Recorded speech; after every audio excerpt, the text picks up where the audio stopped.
Oh my God, I cannot believe what I've just witnessed there. Liverpool, hold that, mate. Yeah, the quad hopes are over. And now I've got people trying to tell me that the treble's on instead. What are you waffling about, bro? The treble doesn't count if it's the Europa League, yeah, and the Carabao Cup.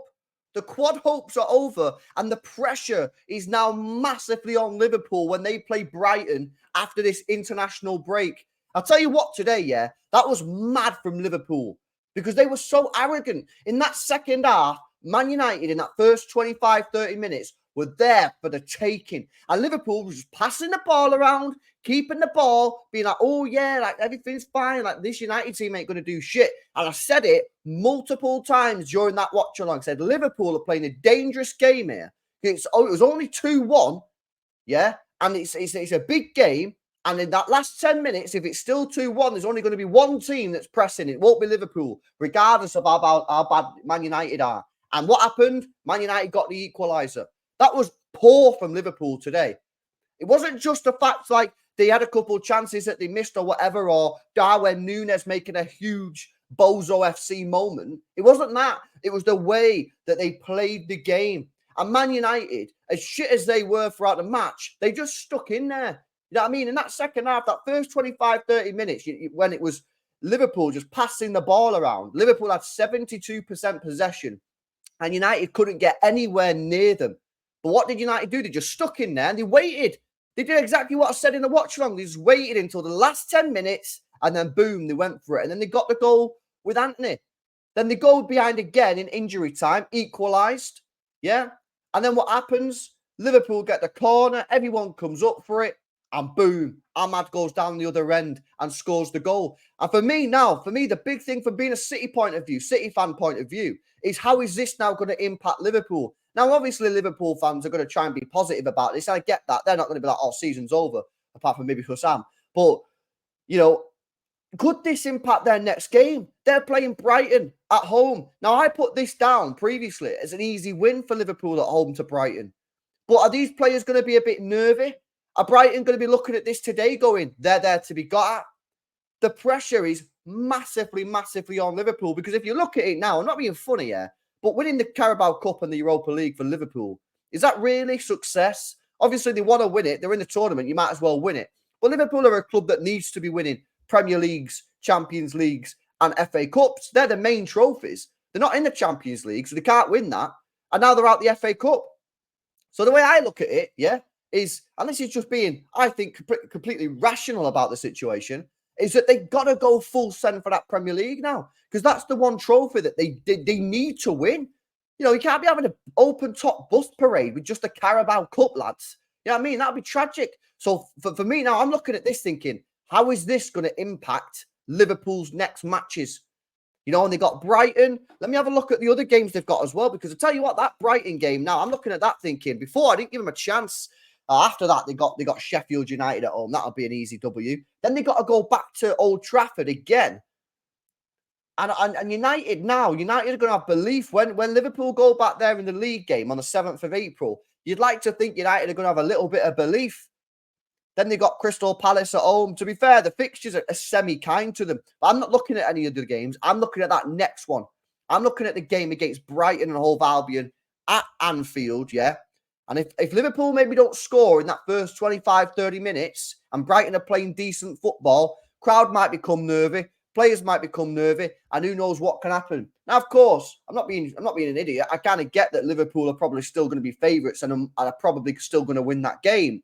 But it's how do they handle the disappointment? Those players now have got to go to the international break on the back of a loss. And we all know how that feels. Remember when it happened to City just before Qatar 2022, when we got beat off Brentford at home and we went to Qatar. And Qatar, it was a month, mate.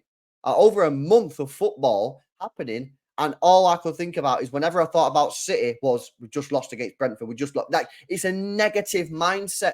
You don't want to be in that mindset. That's why against Newcastle yesterday, I was so insistent we had to win the game by hook or crook, because you needed to go on that international break with a bit of positivity about you, because the next game's against Arsenal. So it's going to be crazy now to see exactly how Liverpool bounce back from this. Like I say, I still think they'll probably win that game.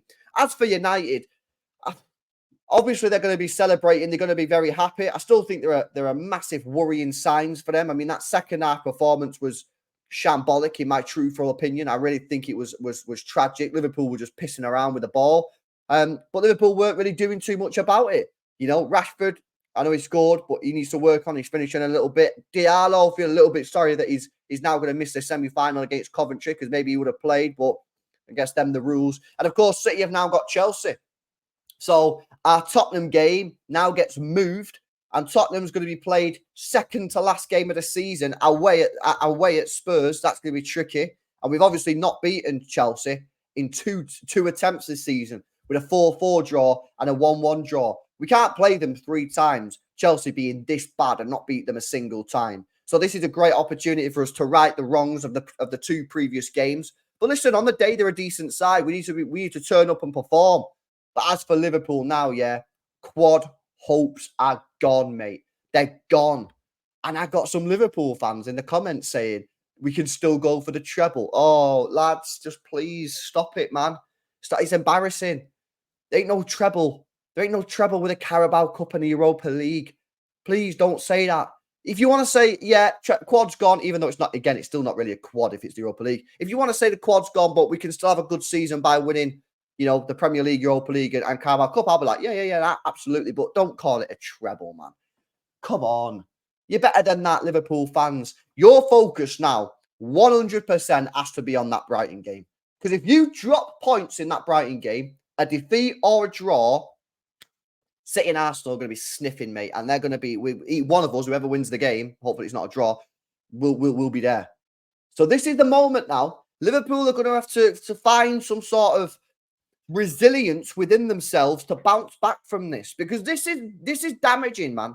This is and to lose it in the way that they did, make no mistake about it, chat. Yeah, this is a damaging defeat for Liverpool, especially the timing. It's all right if you got a game 2 or 3 days later. Yeah, you can bounce back straight away. They've got 2 weeks off now. You've just been knocked out the FA Cup.